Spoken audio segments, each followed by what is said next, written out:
I reported you for tax fraud, my sister Miranda announced proudly at Thanksgiving dinner, her voice ringing through our mother's dining room like a victory bell. You'll finally be exposed for whatever shady deals you've been hiding all these years. The family watched eagerly, Mom's eyes gleaming with anticipation, Dad nodding approvingly, my brother-in-law already drafting the story he'd tell at work. But why did the IRS agent sitting in my living room 3 weeks later look so confused, shuffling through papers with an expression of dawning embarrassment? Ms. Delgado, I need to apologize for any inconvenience, Agent Thomas Brennan said, closing his folder. We're not here about fraud. We're here because your $12 million charitable foundation qualifies for an expedited review under our nonprofit recognition program. I set down the coffee I'd been offering him. I'm sorry, what? The Luz Foundation. You're the founder and primary donor, correct? He pulled out another document. We received an anonymous report alleging suspicious financial activity. Our investigation revealed no irregularities, quite the opposite. Your foundation's compliance is exemplary. We're actually here to discuss potential federal matching funds for your scholarship programs. I started laughing. I couldn't help it. Miranda had tried to destroy me and accidentally fast-tracked recognition for the charity I'd spent 8 years building in secret. Agent Brennan, I said, wiping my eyes, would you like to stay for lunch? I have quite a story to tell you. I'd been the family disappointment since childhood. The Delgado family operated on a simple principle: visible achievement or irrelevance. My father, Roberto Delgado, was a successful immigration attorney who measured worth in degrees, titles, and public recognition. My mother, Catherine, was a former model turned real estate agent who measured it in appearances, connections, and social standing. Miranda had followed their template perfectly. Law degree from Georgetown. Partnership at a white shoe firm by 32. Marriage to a cardiologist whose family had a building named after them at Johns Hopkins. She was everything our parents wanted, displayed like a trophy at every family gathering. And then there was Esperanza, Hope, the middle child who dropped out of college to find herself, worked a series of unremarkable jobs, and lived in a modest apartment despite being nearly 40 years old. What they didn't know was what I'd been finding. The money came from an unexpected source. At 23, I'd taken a job as a personal assistant to an elderly widow named Harriet Chen. She was 91, sharp as a blade, and had outlived 3 husbands, each wealthier than the last. She hired me to manage her correspondence, organize her schedule, and, though neither of us named it directly, keep her company in her final years. We talked for hours every day. She told me about immigrating from Taiwan in 1952, about building a textile business that the men in her family had tried to take credit for, about surviving 3 marriages and learning that the only person you could truly depend on was yourself. You remind me of me, she said once, watching me organize her medicine cabinet. You're invisible to them, aren't you? Your family. They look right through you. They see me. They just don't like what they see. Same thing, in the end. She'd smiled, that knowing expression that made her look decades younger. But invisible people have advantages. We can build empires while everyone's watching someone else. Harriet died 4 months later. Her will shocked everyone, including me. She'd left the bulk of her $40 million estate to various charities, but she'd also left me a personal bequest of $3 million and instructions that changed my life. Use it to become who you're meant to be, her letter read. Not who they expect. Who you choose. Les choses philanthropie. Not because I was noble or selfless, at least, not primarily. I chose it because I'd seen what Harriet had seen, the power of building something while no one was watching. The freedom of working without the expectation of applause. I invested a portion of the inheritance and lived modestly on the returns. The rest went into the Luz Foundation, Luz meaning light in Spanish, my grandmother's native language. The foundation provided scholarships to first-generation college students, funded community health clinics in underserved areas, and supported arts programs in public schools. I ran it myself, with minimal staff, avoiding the galas and publicity that characterized most charitable work. We didn't need a fancy office or a celebrity board of directors. We needed to identify kids who'd been overlooked, the same way I'd been overlooked, and give them opportunities to shine. Within 5 years, we'd funded 847 scholarships, helped establish 14 clinics, transformed 43 school arts programs. Nobody in my family knew. I worked as a freelance bookkeeper, real work, legitimate income that explained my modest lifestyle. The foundation existed in a separate universe, one where I was effective and valued and making a genuine difference. I kept the secret because I didn't want it tainted. I didn't want my mother taking credit at dinner parties. I didn't want Miranda analyzing whether my charity was efficient enough. I didn't want my father explaining that I should have gone to law school like a real Delgado. The foundation was mine. Pure. Untouched by their judgment. And then Miranda decided to destroy it. The IRS report was her masterpiece of malice. Miranda had always been competitive, but her antagonism toward me had intensified after her divorce 3 years ago. The cardiologist had left her for a younger colleague, the prenup had been ironclad, and suddenly her perfect life wasn't so perfect anymore. Rather than confront her own failures, she'd redirected her fury at me, the sister who seemed to have nothing, want nothing, and inexplicably remain content despite her obvious inadequacy. There's something wrong with her, I'd overheard Miranda telling Mom.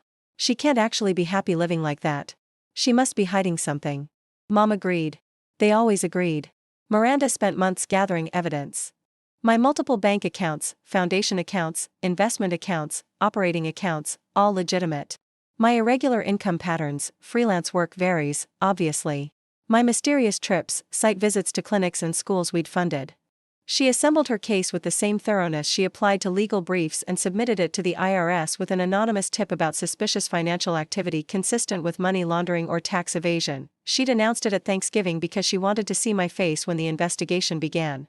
Instead, she'd triggered an audit that revealed the opposite of what she'd hoped. Agent Brennan stayed for 3 hours. He was genuinely interested in the foundation's work, asking detailed questions about our scholarship selection process and community clinic partnerships. He'd been an IRS agent for 20 years and had seen every variety of fraud imaginable. Finding a legitimate, well-run charity instead had clearly made his day.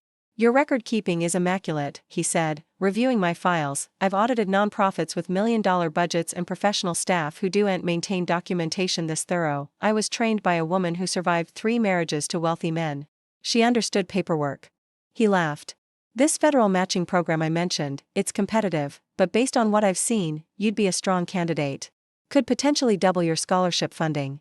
I had no idea such a program existed. Most people don't.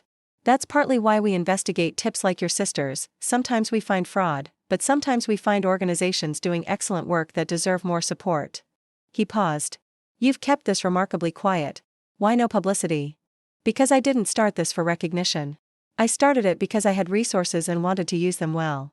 I refilled his coffee. Also, my family would have found a way to make it about them. Or about how I was doing it wrong. Or about how I should be using a professional board instead of managing it myself. Family dynamics? You could say that. He nodded slowly. Well, for what it's worth, from a purely professional standpoint, you're doing it right. Whatever they think, you're doing it right. The family found out 2 weeks later. I could have kept it quiet, Agent Brennan was discreet, and the federal matching program didn't require publicity. But something had shifted in me since Thanksgiving. Miranda's attempt to destroy me had backfired so spectacularly that I felt, for the first time, ready to stop hiding. I invited everyone to Christmas dinner at my apartment, something I'd never done before. My place was small, modest, exactly what they expected from disappointing Esperanza. This is cozy, Mom said, her eyes cataloging every inexpensive item. Very authentic, Miranda added, her voice dripping with condescension. Minimalist, Dad concluded. I suppose there's value in that. I served dinner, nothing fancy, but good food. I'd learned to cook during years of living on a budget that was voluntary rather than forced. They ate cautiously, as if poverty might be contagious. After dessert, I brought out a folder. I have some news, I said. About the IRS investigation Miranda initiated. Miranda straightened with anticipation. Did they schedule your court date? Not exactly. I handed her the folder. The investigation found no fraud. Instead, they found my charitable foundation. The one I've been running for 8 years. They're recommending us for federal matching funds. The silence was absolute. Miranda opened the folder, her face cycling through confusion, disbelief, and something that looked almost like pain. The Luz Foundation, she read aloud. Founder and primary donor, Esperanza Delgado. Total charitable distributions since inception, $11.7 million. Scholarships funded, 847. Health clinics supported, 14. School programs established, 43. She looked up at me. This is impossible. The interrogation lasted an hour. Where did the money come from? Harriet Chen's bequest, documented and legal. Why didn't you tell us? Because I didn't want your involvement or opinions. How did we not know? Because you never asked about my life. You only made assumptions. That last answer landed hardest. That's not fair, Mom protested. We've always been interested in your life, you've been interested in criticizing my life. There's a difference. I kept my voice level. Every family gathering, every phone call, every holiday, you ask about Miranda's cases and Dad's clients and what charity boards Mom is serving on. You ask me when I'm going to figure things out. As if I'm a problem to be solved. We were worried. You were disappointed. Because I didn't follow your script. Because I chose a different path and you couldn't imagine that path leading anywhere worthwhile. Dad spoke for the first time since the revelation. You should have told us. We're your family. Family supports each other, Dad. Family doesn't report each other to the IRS because they're convinced something must be wrong. I looked at Miranda. You spent months building a case against me. Gathering evidence. Analyzing my finances. Looking for fraud that would prove I was the failure you needed me to be. I thought. You thought I couldn't possibly be okay unless there was something criminal happening. Because in your mind, someone like me can't succeed legitimately. I shook my head. The irony is that your investigation actually helped. The federal matching program will increase our impact significantly. You tried to destroy something good and accidentally made it better. Miranda's face crumpled. For a moment, she looked like the sister I'd known in childhood, before competition poisoned everything, before our parents' expectations warped us both into combatants. I'm sorry, she said. The words sounded foreign, unpracticed. I know. Can you forgive me? I considered the question. The years of snide comments. The Thanksgiving announcement. The malicious report that could have caused real damage if my records hadn't been impeccable. I can try, I said finally. But forgiveness isn't the same as trust. You'll have to earn that back. The aftermath was complicated. Mom wanted to join the foundation board immediately, already planning galas and fundraisers and opportunities for social recognition. I declined politely but firmly. The foundation would continue operating as it always had, without society events or celebrity involvement. Dad wanted to review my legal structure, convinced there must be inefficiencies he could improve. I showed him the documentation Agent Brennan had praised and watched him struggle to find anything to critique. Miranda wanted to help. Genuinely, I think, the investigation's backfire had cracked something open in her, forced her to confront the ugliness of what she'd done.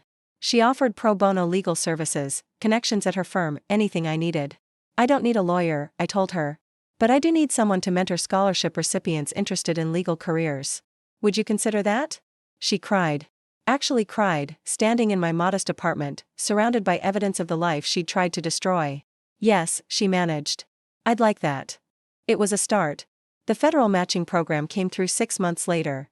$4.2 million in additional funding over 5 years, dedicated to expanding our scholarship programs and establishing new community clinics.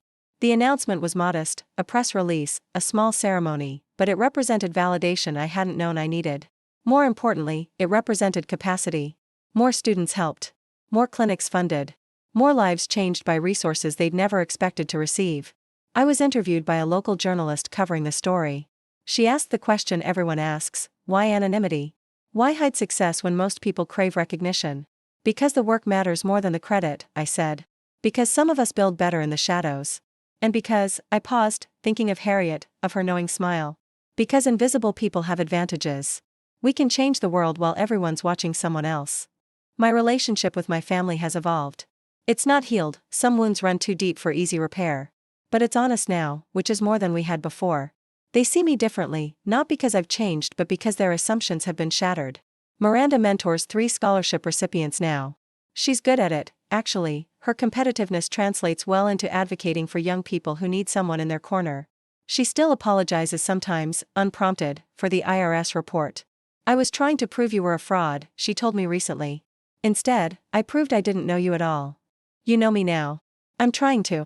Mom serves on exactly one foundation committee, not mine, but a literacy program we partner with. It gives her the social involvement she craves without contaminating my work. Dad has stopped giving unsolicited advice. We have actual conversations now, about the law and immigration policy and how his work intersects with the communities I serve. He's not warm, that's not who he is, but he's respectful. It's enough. Last month, I received a letter from a scholarship recipient. Her name was Gabriela Santos. First-generation college student. Daughter of a hotel housekeeper and a construction worker.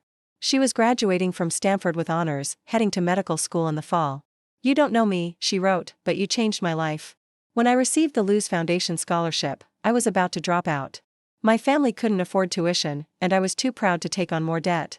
Your foundation didn't just give me money, it gave me permission to believe I deserved this opportunity. She went on for 3 pages, describing her journey, her struggles, her hopes for the future. Someday, she concluded, I want to do what you've done. Help people nobody else sees. Build something that matters more than recognition.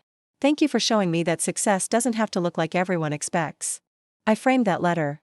It hangs in my home office, next to the photograph of Harriet Chen. Miranda tried to expose a fraud and discovered a truth. The truth wasn't just about the foundation, it was about all of us. About how families construct narratives that serve their needs rather than reflect reality. About how the people we dismiss might be accomplishing more than we imagine. About how judgment blinds us to what's actually happening right in front of us. My family spent decades seeing me as a disappointment. A failure. A problem to be solved or pitted. They were so committed to that narrative that Miranda reported me to the IRS, certain she'd find the criminal activity that would confirm my inadequacy. Instead, she found 847 scholarships, 14 clinics, 43 school programs, $12 million in charitable impact. She found that the invisible sister had been building an empire all along. Not for recognition. Not for approval. Just because it needed to be built, and I was the one willing to build it. The IRS investigation didn't expose my secrets, it exposed my family's failures. Their failure to see. Their failure to ask.